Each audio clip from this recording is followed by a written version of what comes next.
بسم الله الرحمن الرحیم. السلام علیکم ورحمۃ اللہ وبرکاتہ. محترم اوریدونکو، تاسو ته پته ده چې نن 31 دسمبر دی او سباله د 2023 دغه ابتدایي تاریخ ته او 2023 شروع کیو 2022 ختم شو. په دې موقع باندې اکثر خلک د نوی کال د غي جشن مناوي او په نوی کال باندې آتش بازی نه کوي، یو بل ته مبارکي نه ور کوي. لاول زه ټول ورونو ته پیغام ورکول غواړم چې 2022 ختم شو، په دې باندې خوشحالي مناوهل او په دې باندې آتش بازی کول او نوی کال راتل د یو غیر شرعي رسم دی او یو غیر شرعي کار دی چې زموږ ټول مسلمانان پکې مبتلا دي. بلکې په دې باندې موږ له خفګان پکارو، یو غم پکارو چې یو کال زموږ تیر شو. په دې یو کال کې موږ د آخرت لپاره څومره تیارې کړې دي، موږ الله څومره خوشاله کړې دي، موږ سره څومره خرچه ځان لا هغه جمع شوه د آخرت لپاره. دا فکر او دا سوچ هر چا لپاره پکارو او په دې باندې خفګان پکارو چې زمونږ مرګ ته یو کال بل کم شو او دا روان کال بام پکې ختم شي. په دې باندې خفګان پکارو، لیکن نن د افسوس مقام دار چې زمونږ ټول مسلمانان رونه ای په دې موقع باندې آتش بازی نه کوي، یو بل ته مبارکي نه ور کوي، بلکې دغه نه اخوا په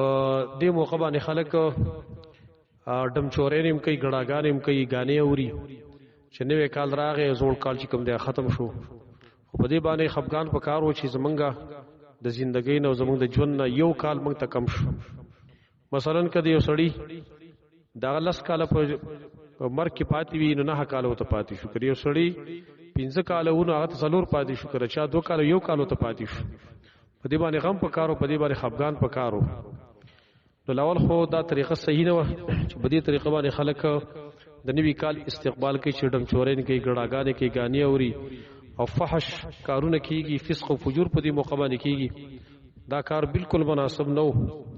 ځکه چې د نوی کال استقبال سره کوي په فسق او فجور باندې کوي. نو په دغه کال کې به سره صد الله تابعداري وکړي او د الله او د رسول لغي د احکام تابعداري وکړي او آخرت لپاره بس تیاری وکړي چې سره د کال ابتدا هغه د فسق او فجور نه وکړي، نو د آینده کال برده څه د خیر تمدن نه سره وکړي. لہذا زما ټول مسلمانانو ته پیغام دی چې تاسو په دې موقع باندې سوال کوئ، دعا کوئ چې الله یو کال خو زموږ د عمر نه کم شي، دا آینده کال په مونږ باندې په داسې حالات تیر کې چې ته زموږ نه خوشاله شي، مونږ آخرت لپاره به تیاری وکړو او په دې کې د مسلمانانو د خیر سوالونه وکړو چې الله دا په مونږ باندې په خیر تیر کا، د عذابونو په کې محفوظ وساته او دا کم د بد حالي چې په دې ملک باندې دا کم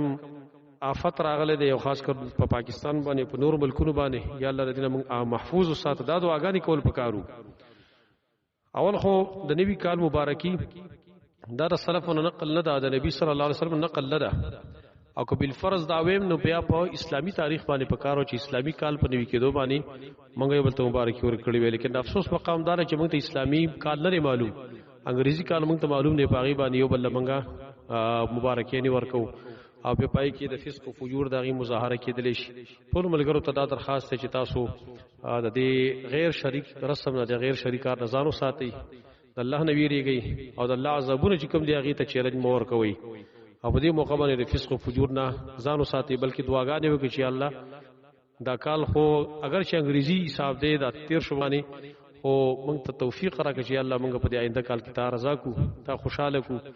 او موږ باندې خپل رحم وکړه او دا عذابونه چې کوم موږ باندې مسلط دی الله د دین موږ محفوظ وساته، نور عذابونه موږ محفوظ وساته. جزاکم الله خیر. السلام علیکم ورحمۃ اللہ وبرکاتہ.